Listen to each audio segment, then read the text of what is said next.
창세기 20장 1절에서 7절 말씀 저와 여러분이 함께 교독하도록 하겠습니다. 아브라함이 거기서 네게부 땅으로 옮겨가 가데스와 술 사이 그랄에 거류하며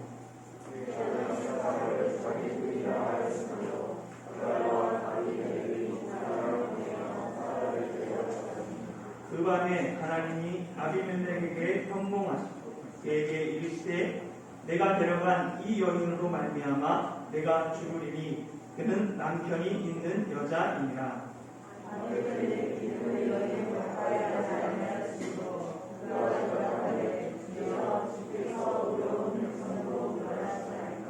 그가 나에게 이는 내 누이라고 하지 아니하였나이까. 그 여인도 그는 내 오라비라 하였사오니 나는 온전한 마음과 깨끗한 손으로 이렇게 하였나이다. 하나님이 그에게 또 그에게 이르시되 내가 온전한 마음으로 이렇게 한 줄을 알았으므로 너를 나가 내게 범죄하지 아니하게 하였나니 너희에게 가까이하여 생각하니 때문이니라. 함께 읽겠습니다. 이제 그 사람의 아내를 돌려보내라. 그는 선지자라. 그가 너를 위하여 기도하리니 내가 살려니와 내가 돌려보내지 아니하면 너와 내게 속한 자가 다 반드시 죽을 줄 알지니라. 아멘. 서양 의학의 시조라고 불리는 히포크라테스는 사람의 기질을 네 가지로 구분하고 있습니다. 보면 이렇게 다혈질, 담즙질, 우울질, 점액질 이렇게 구분하고 있죠. 미국의 팀 라인은 성령과 기질이라는 책에서 성경에 등장하는 사람들을 이 네 가지 그 기질로 분류하고 있어요. 그래서 보면 그는 다혈질의 대표적인 사람을 베드로라고 말합니다. 그리고 담즙질의 대표적인 사람을 사울이라고 말하죠. 우울질의 대표적인 사람을 모세라고 말합니다. 그리고 점액질의 대표적인 사람을 아브라함이라고 분류하고 있어요. 점액질을 한마디로 정의하면 평화주의자입니다. 그래서 어떤 사람들은 점액질만 세상의 사람들이 다 있다면 이 세상에 전쟁이라는 단어가 없었을 것이다 라고 이야기할 정도로 이 점액질은 평화를 추구합니다. 그러나 이 점액질이 추구하는 안정과 평화는 문제를 일으키기 싫어하기 때문이에요. 그래서 다른 사람에게 듣기 싫은 소리 하지 않습니다. 우유부단하다라는 이야기를 듣죠. 점액질은 갈등을 싫어하고 우유부단하기 때문에 평화를 사랑하는 사람으로 불리는 거예요. 매사, 맺고 끊는 것 잘하지 못하는 이 점액질은 문제가 발생했을 때 주로 방관합니다. 어차피 내가 나서지 않아도 누군가가 이 문제를 해결할 거야. 시간이 지나면 문제가 해결되겠지. 이렇게 생각하는 사람들이 점액질입니다. 창세기 20장에 기록된 아브라함의 모습이 전형적인 점액질의 모습을 보여줍니다. 아브라함은 창세기 13장부터 헤브론의 마므레 상수리 숯불 근처에서 살았어요. 그리고 20년 넘도록 헤브론에 살다가 갑자기 그랄로 옮기죠. 왜 옮겼는지는 성경이 밝히고 있지 않아요. 그랄은 어디냐면 헤브론 남쪽에 보면 이렇게 네게부가 있죠. 그 네게부가 있고 네게부에 있는 넓은 그랄이 방목 지역입니다. 그래서 이 아브라함이 장막을 그랄로 옮기면서 문제가 발생하게 돼요. 한번 창세기 20장 1절 2절 한번 읽어볼까요? 시작. 아브라함이 거기서 네게부 땅으로 옮겨가 가데스와 술 사이 그랄에 거주하며 그의 아내 사라를 자기 누이라 하였으므로 그라랑 아비멜렉이 사람을 보내어 사라를 데려갔더니. 인간은 본능적으로 변화를 싫어합니다. 회피하려고 해요. 변화는 익숙하고 예측 가능한 삶에서 벗어나는 것입니다. 그렇기 때문에 변화는 늘 불안을 동반해요.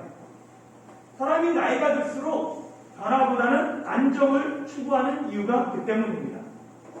아브라함은 빚을산 갈등을 만들고 싶지 않아 해요. 그래서 새로운 땅에 도착해서 아내를 자기 누이라고 소개합니다. 이에 그라랑 아비멜렉은 사라를 데려가죠.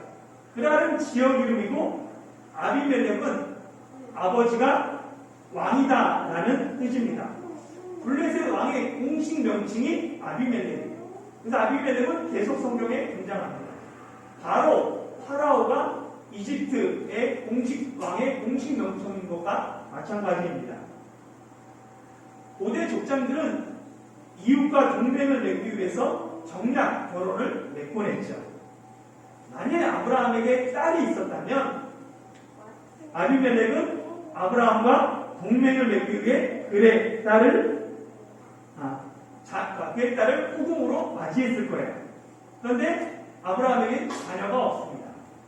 그래서 아비멜렉은 아브라함의 누이인 사라를 데려간 것이죠. 아브라함은 아비멜렉이 사라를 요구할 때 이를 거절해야 했습니다. 그런데 그냥 문제를 방관합니다. 어떻게 되겠지라는 생각에 아브라함은 아내를 빼앗기면서도 자기 목소리 한 번 내지 않고 우유부단하게 책임을 회피해버립니다. 실수가 반복되면 그것이 실력이다라는 말이 있어요. 한 번 실수는 실수로 넘어갈 수 있어요. 그런데 똑같은 실수가 또다시 반복되면 그것은 단순한 실수라고 보기 어렵습니다. 아브라함이 사라를 아내라고 속인 것이 이번이 처음이 아니에요. 아브라함은 창세기 12장에서 아내를 누이라고 속인 적이 있습니다. 초범이 실수하면 인정해지죠. 정상참작이 됩니다. 그런데 재범부터는 상습범이에요. 이집트에서는 아브라함이 믿음의 여행을 시작한 지 얼마 되지 않았을 때입니다. 그러나 아비멜렉에게 사라를 누이라고 할 때는 아브라함이 99세, 사라가 89세. 아브라함이 하나님의 음성을 듣고 하나님과 동행한 지도 이미 24년째입니다. 아브라함은 24년 동안 하나님 앞에 훈련을 받았지만 그 기질이 변하지 않았어요. 우리말에 죽었다 깨어나도 사람이 안 변한다라는 말이 있습니다. 사람이 변하는 것이 그만큼 어렵다는 의미죠. 정말 사람이 죽을 때까지 안 변할까요? 아니, 죽었다 깨어나면 변하긴 할까요? 요한복음 3장에서 유대인의 관원인 니고데모가 밤에 몰래 예수님을 찾아와요. 예수님이 니고데모에게 거듭나야 하나님 나라를 볼 수 있다 말씀하십니다. 이 말을 들은 니고데모가 사람이 어떻게 두 번째 모태에 들어갔다가 날 수 있습니까? 그렇게 얘기해요. 그러니까 니고데모가 육신에 다시 태어나는 것으로 이 거듭남을 이해하니까 예수님께서 거듭남을 좀 쉽게 설명해 주십니다. 물과 성령으로 나는 것이다 라고 말씀해 주세요. 거듭남, 중국어로 중생, 한자로 영어로 born again, 이 비밀은 물과 성령으로 나는 거예요. 예수님이 말씀하신 이 물이 무엇을 의미하는지는 여러 의견이 있습니다. 물은 죄에 대해서 죽고 의에 대해서 사는 세례를 의미한다라는 해석도 있고 예수 그리스도의 보혈을 의미한다라는 해석도 있으며 말씀을 상징한다라는 의미도 있어요. 결국 거듭남이라는 것은 내 힘으로 할 수 있는 것이 아니다.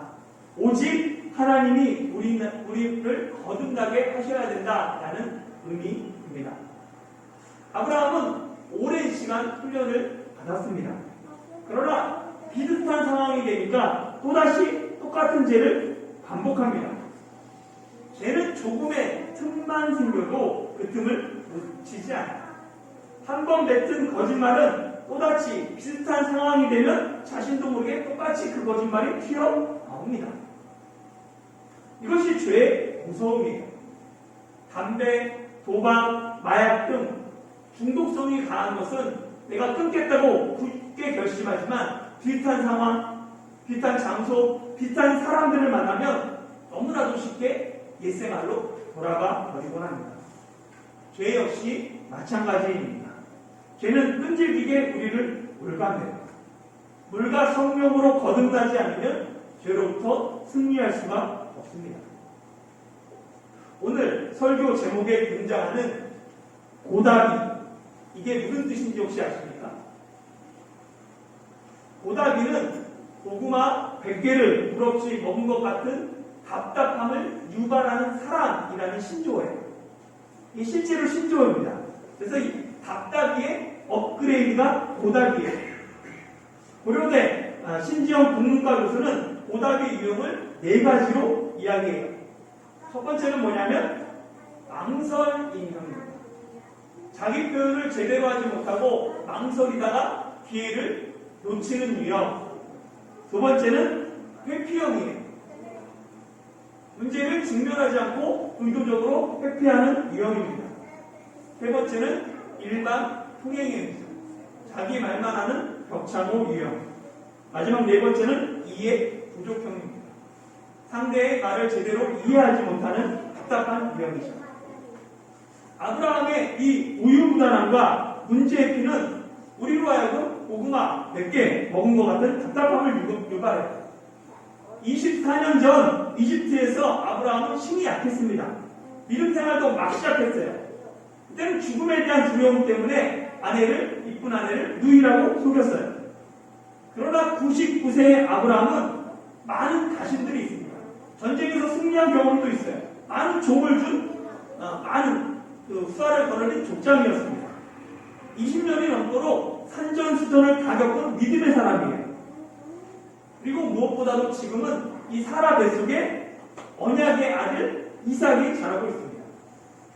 하나님이 나와 함께 하시고 자신에게 큰 힘과 권력이 있는데도 아브라함은 아내를 누이라고 속이고 사람들이 아내를 데려갈 때 아무런 말도 어떤 행동도 하지 않습니다. 정말 무능한 남편이자 답답한 지도자의 모습입니다. 이런 고다비 아브라함의 답답함에도 불구하고 하나님은 또다시 아브라함에게 은혜를 베푸십니다. 3절 말씀 같이 한번 읽어볼까요? 시작. 그 밤에 하나님이 아비멜렉에게 현몽하시고 그에게 이르시되 내가 데려간 이 여인으로 말미암아 내가 죽으리니 그는 남편이 있는 여자이니라. 아멘. 하나님이 꿈에 아비멜렉에게 나타나셔서 사라가 남편이 있는 여자다라고 알려줍니다. 꿈은 하나님의 계시를 드러내는 통로로 성경에 자주 등장합니다. 지금은 계시가 완성되어서 성경이 주어졌기 때문에 하나님이 꿈을 통해 말씀하시는 경우가 많이 줄어들었어요. 그러나 여전히 하나님은 꿈을 통해서도 말씀하시는 분입니다. 사실 저는 이 꿈을 통해 말씀하시는 하나님, 그런 하나님은 옛날의 하나님, 성경이 없던 시절의 하나님으로 생각했어요. 그런데 제가 신대원 발표를 앞두고 기다리는 중에 하나님이 꿈속에서 말씀해 주셨어요. 그리고 실제로 그 꿈처럼 그 모든 것이 이루어졌습니다. 이 사건을 경험한 이후로는 저는 하나님이 꿈을 통해서도 말씀하시는 분이다라는 것을 믿습니다. 그렇다고 모든 꿈이 하나님의 계시는 아니에요. 꿈을 분별할 필요가 있습니다.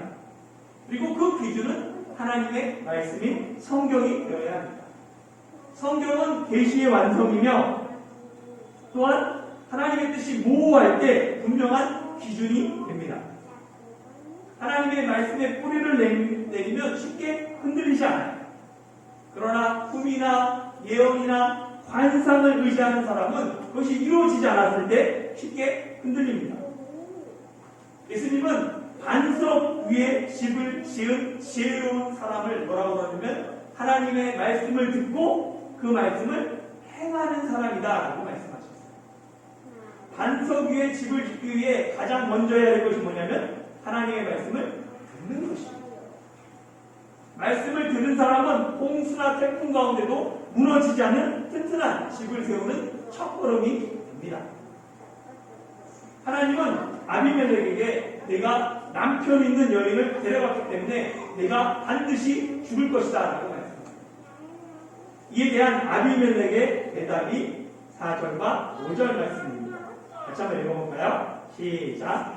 아비멜렉이 그 여인을 가까이 하지 아니하였으므로 그가 대답하되 주여 주께서 의로운 백성도 멸하시나이까. 그가 나에게 이는 내 늑이라고 하지 아니하였나이까.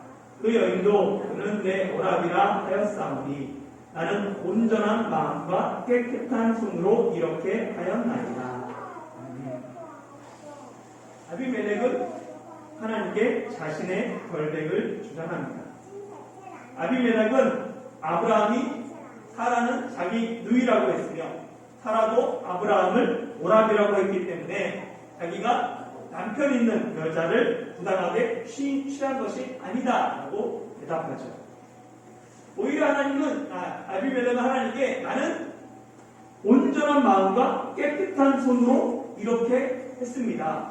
하나님이 의로운 백성을 멸하십니까? 라고 물었습니다. 주여 주께서 의로운 백성을 멸하시나이까. 나는 온전한 마음과 깨끗한 손으로 이렇게 하였나이다. 이 아비멜렉의 말은 하나님을 믿지 않는, 하나님을 모르는 이방 왕의 고백입니다. 하나님을 아는 아브라함은 하나님을 신뢰하지 못해서 아내를 누이라고 소개해요. 그런데 오히려 이방인인 아비멜렉은 하나님의 정의와 공의를 말하며 자신의 깨끗함을 주장합니다. 아브라함과 아비멜렉 중에 누가 하나님의 백성의 모습을 보여줍니다. 아브라함의 이 부끄러운 모습이 바로 나의 모습은 아닌가 돌아볼 필요가 있습니다. 꼭 우리의 모습이 믿는다고 하면서도 세상 사람들보다 더 이기적이고 교회에서는 믿음을 이야기하지만 세상에서는 믿음과 동떨어진 삶을 살아가고 있지 않은지 스스로 돌아볼 필요가 있습니다. 세상과 교회에서 어중간한 그리스도인으로 살아가고 있구나. 자신을 돌아보아야죠. 내 모습만 보면 실망스럽고 낙심이 됩니다. 초점을 아브라함에게 맞추면 아브라함의 이야기는 믿음 생활을 오래 했음에도 변하지 않는 실망스러운 인간의 이야기가 돼요. 그러나 그 초점을 아브라함이 아닌 하나님께 맞추면 하나님의 놀라운 구원 이야기가 시작됩니다. 하나님은 사라가 위기에 몰리자 아비멜렉의 꿈에 나타나서 사라를 보호하셨습니다. 사라는 언약의 아들이 이삭을 임신한 상태예요. 그런데 아비멜렉이 사라를 데려가면, 그래서 아내로 삼으면 이삭이 태어나도 누구의 아들이 돼요? 아브라함의 아들이 되는 게 아니에요. 이삭이 아비멜렉의 아들이 됩니다. 그러니까 이 사라의 위기는 단순히 아브라함만의 위기가 아니라 하나님의 약속에 대한 그 약속, 하나님이 약속하신 자녀에 대한 위기가 됩니다. 첫 번째 복음인 원시복음이라고 불리는 창세기 3장 15절에 여자의 후손에 대한 그 약속이 위협받고 있는 거예요. 그렇기 때문에 하나님은 아브라함의 연약함에도 불구하고 사라를 지키시고 하나님의 약속을 이루어 가십니다. 이처럼 구원은 언제나 하나님이 이루어 가시는 하나님의 주권입니다. 구원은 나의 의가 아닌 오직 하나님의 은혜입니다. 하나님은 여자의 후손을 통한 구원을 지키기 위해 아비멜렉을 막아서세요. 6절 7절 한번 읽어볼까요? 시작. 하나님이 꿈에 또 그에게 이르시되 내가 온전한 마음으로 이렇게 한 줄을 나도 알았으므로 너를 막아 내게 범죄하지 아니하게 하였나니 여인에게 가까이 하지 못하게 함이 이 때문이니라. 이제 그 사람의 아내를 돌려보내라. 그는 선지자라. 그가 너를 위하여 기도하리니 내가 살려니와 내가 돌려보내지 아니하면 너와 내게 속한 자가 다 반드시 죽을 줄 알지니라. 하나님은 약속의 후손인 이삭을 지키실 뿐만 아니라 아비멜렉도 지키셨습니다. 하나님은 아비멜렉의 온전한 마음을 아시고는 그가 죄를 범하지 않도록 막아서셨죠. 하나님은 이방인에게도 자비와 긍휼을 베푸시는 분이십니다. 우리는 하나님을 유대인만의 하나님, 믿는 자만의 하나님으로 오해하곤 합니다. 그러나 하나님은 우주 만물의 창조주세요. 유일한 만유의 주님이 되십니다. 이방인들 멸망받아야 될 사람이 아니라 그들은 구원받아야 할 사람들입니다. 하나님의 구원은 유대인이나 이방인이나 자유인이나 종이나 누구에게나 열려 있습니다. 이를 위해 하나님의 아들이신 예수님이 십자가에 돌아가셨습니다. 비록 성경은 믿는 사람들을 중심으로 기록되어 있지만 또한 성경은 온 천하에 다니며 모든 족속을 제자 삼으라고 명령합니다. 열방을 구원하는 것, 그것은 하나님 아버지의 마음입니다. 하나님은 비록 그가 하나님을 믿지 않아도 그의 마음이 온전하고 그의 행동이 깨끗하면 그들을 지키시고 보호하십니다. 믿지 않는 자도 보호하시는 하나님이신데 믿는 자녀들은 얼마나 사랑하고 지키시겠습니까? 하나님은 믿는 자들의 머리카락까지 세시며 자녀들을 눈동자와 같이 오늘도 지켜보시며 보호하십니다. 하나님은 아비멜렉이 죄를 범하는 것을 막으시고는 아브라함이 선지자다라는 것을 밝힙니다. 이는 하나님이 아비멜렉에게 아브라함을 높여주시는 거예요. 아비멜렉은 단지 아브라함을 정치적인 지도자, 족장으로 생각했어요. 그래서 그와 동맹을 맺기 위해 사라를 아내로 맞이하려고 했죠. 그런데 하나님은 아브라함은 단지 정치 지도자가 아니라 종교 지도자뿐만 아니라 하나님의 대리인인 선지자다라고 말씀하세요. 아브라함이 하나님의 선지자이기 때문에 아브라함에게 잘못하는 것, 누구에게 잘못하는 것이냐면 하나님께 잘못하는 것이 됩니다. 그래서 하나님이 그를 심판하시고 벌을 내리시는 거죠. 하나님은 선지자인 아브라함이 아비멜렉을 위해 기도하지 않으면 아비멜렉과 그에게 속한 모든 자가 반드시 죽을 것이다 라고 말씀하며 오늘 본문이 끝이 납니다. 오늘 본문에 나타난 아브라함과 아비멜렉을 비교해보면 둘 중에 누가 하나님의 자녀고 누가 이방인 같습니까? 믿음의 조상인 아브라함은 사람들에게 거짓을 말하고 이방인 아비멜렉은 하나님께 자신의 의로움을 아뢰니다. 두 사람의 말과 행동을 생각해보면 하나님이 아브라함을 책망하시고 아비멜렉을 칭찬하시는 것이 옳다라는 생각이 들어요. 그런데 하나님은 반대로 아비멜렉을 책망하시고 아브라함을 선지자다라고 인정해 주십니다. 왜 하나님은 아브라함을 선지자로 높여주셨을까요? 이는 여자의 후손을 지키고 보호하시는 하나님의 신실하심 때문이며 또한 자기 자녀를 지극히 사랑하는 아버지 하나님의 마음 때문입니다.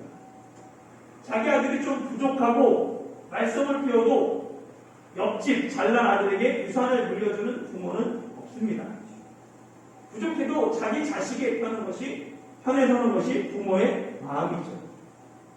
아브라함이 여전히 문제를 일으키지만 그럼에도 불구하고 하나님의 자녀는 아비멜렉이 아니라 아브라함입니다. 아브라함이 하나님의 자녀이기에 하나님은 아브라함을 책임져 주시고 그를 세상 왕으로부터 높여 주시는 것이죠. 사랑하는 성도 여러분, 우리가 비록 신앙생활을 오래 했음에도 불구하고 여전히 죄 가운데 살아갈지라도 하나님은 우리를 지키고 보호하십니다. 우리가 하나님의 자녀이기 때문입니다. 하나님은 우리를 죄 가운데 멸망하도록 그냥 내버려 두시지 않고 생명의 길로 인도하십니다. 이방인조차 범죄하는 것을 막으시는 하나님의 사랑이 우리를 죄 가운데서 지켜주십니다. 오늘도 자녀를 지키며 보호하시는 하나님을 신뢰 신뢰하며 온전한 마음과 깨끗한 손으로 주어진 삶을 살아가는 저와 여러분이 되시길 예수님의 이름으로 축원합니다.